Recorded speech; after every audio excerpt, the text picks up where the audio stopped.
Hello दोस्तों, आज की कहानी है अय्याज जिस्म का भाग 37। वर्णिता स्कूटी चलाते हुए यह सोचती है कि उसके भाई को इस झगड़े की खबर इतनी जल्दी किसने दी होगी। फिर अपने मन में इसका उत्तर खुद ही खोज लेती है। वे मन में कहती है कि शायद नीता ने प्रिंसिपल ऑफिस में फ़ोन किया था, तो प्रिंसिपल ने बायोडाटा से उसका कॉन्टैक्ट पर्सन के नंबर पर फ़ोन कर दिया होगा। कॉन्टैक्ट पर्सन में वर्णिता के भाई रंजीत का नंबर दर्ज था। एम्बुलेंस में बैठा हुआ अभय अपने एक दोस्त को फ़ोन करके हॉस्पिटल बुला लेता है। उसे उसकी बाइक कॉलेज के पार्किंग में रखी हुई थी, उसे लेकर आना था। बाइक की चाबी अभय के पास थी। अभय को तो सिर पर चोट लगी थी, पर शायद ऐसा लगता है कि इस चोट से वर्णिता का दिल घायल हो गया। उसने अपने लाइफ में कभी मारपीट खून खराबा होते नहीं देखा था, सिवाय मूवी और सीरियल्स के। पार्किंग से अपनी स्कूटी निकालने के दौरान वर्णिता ने ब्लड से संबंधित अपने बचपन के डर को दोनों को बताया था कि ब्लड से उसे बहुत डर लगता है। बचपन में अगर खेल खेल में चोट लग जाए और खून बहने लगे तो वर्णिता पूरे घर को सर पर उठा लेती थी।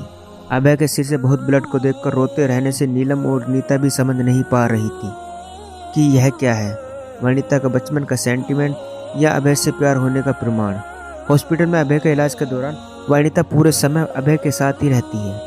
अभय के सिर में 6 टाँके लगते हैं। इंजेक्शन और मलहम पट्टी के बाद डॉक्टर तुरंत खाने के लिए कुछ दवाइयाँ भी देते हैं। उसे खाने के बाद अभय को अच्छा फील होने लगता है। अभय का दोस्त अपने एक दोस्त के साथ हॉस्पिटल में आकर अभय से मिलता है। अभय उसे बाइक की चाबी दे देता है। अभय के दोनों दोस्त कॉलेज से बाइक लेने निकल जाते हैं। इधर कुंदन के बंदे, जो कुल 6 लोग थे, कॉलेज में आकर चक्कर लगा चल देते हैं। वे चारों बदमाश कॉलेज से निकल चुके थे। वो उन चारों में से 2 का घर का एड्रेस कॉलेज के लड़कों से पता लगा लेते हैं। एम्बुलेंस निकल जाने के आधा घंटे बाद पुलिस भी आ जाती है। प्रिंसिपल उन तीनों का डिटेल पुलिस को दे देती है। चौथे के बारे में प्रिंसिपल को कोई जानकारी नहीं थी। पुलिस कहती है कि उन तीनों से उस चौथे का पता लगा लेंगे। कॉलेज में इस प्रकार की घटना आम होती है, और आज की घटना वर्णिता के प्यार के लिए टर्निंग पॉइंट था। अभय के डॉक्टर ने टेटनिस का इंजेक्शन दिया था, इसलिए अभय को 1-2 घंटे हॉस्पिटल में आराम करने के लिए उसे ऑब्जर्वेशन के बेड में लेटे रहने को कहते हैं। करीब 1 घंटे बाद अभय का दोस्त बाइक लेकर आ जाता है। शाम के 6 बज गए थे। वर्णिता और नीलम भी हॉस्पिटल में ही थी। थोड़ी देर बाद सभी हॉस्पिटल से निकलकर पार्किंग में आ जाते हैं। पहले अभय और नीता अपने घर के लिए निकलते हैं, उसके बाद वर्णिता और नीलम भी निकल जाती है। नीलम आज की घटनाक्रम से वर्णिता की एक्टिविटी से कंफ्यूज हो जाती है। उसे समझ में नहीं आ रहा था कि उसके इस एक्टिविटी को कुंदन को बताना चाहिए या नहीं। नीलम फिर अपने मन में कहती है कि अभी कुछ दोनों को ऑब्जर्व कर लेती हूँ। जल्दीबाजी में किसी निर्णय में पहुँचना ठीक नहीं है। फिलहाल मैं इस संबंध में कुंदन को कुछ भी नहीं बताऊंगी। इधर वर्णिता को पहले से अभय के लिए दिल में प्यार आ चुका था।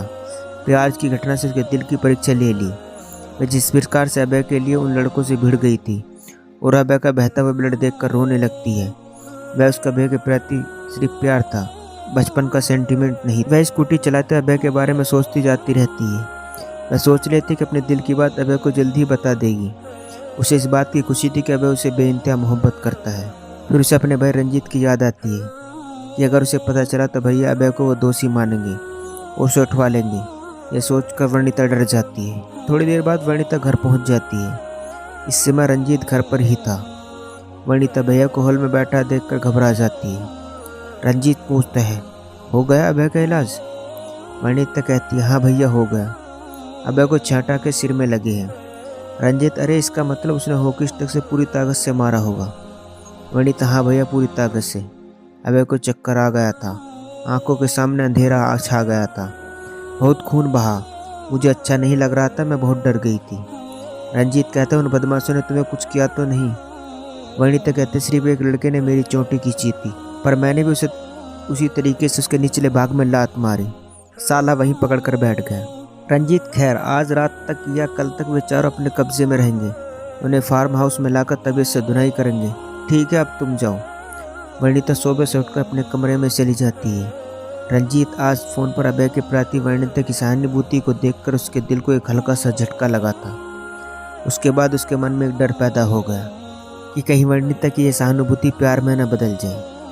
वर्णिता के चले जाने के कुछ क्षण पश्चात रंजीत के पिता अपने कमरे से निकलकर हॉल में आ जाते हैं। रंजीत उन्हें देखकर कहता है, पापा मैं कल रात वाली ट्रेन से अहमदाबाद जा रहा हूँ। वहाँ मुझे समय लग सकता है, पर इस बार मम्मी का वो लेटर लेकर ही लौटूंगा। रंजीत के पापा, ठीक है, यहाँ अभी कोई विशेष काम नहीं है, मैं देख लूँगा, पर इस महीने की 23 तारीख को झारखंड राज्य के शिक्षा विभाग का 40 करोड़ का टेंडर ऑनलाइन में ओपन होने वाला है।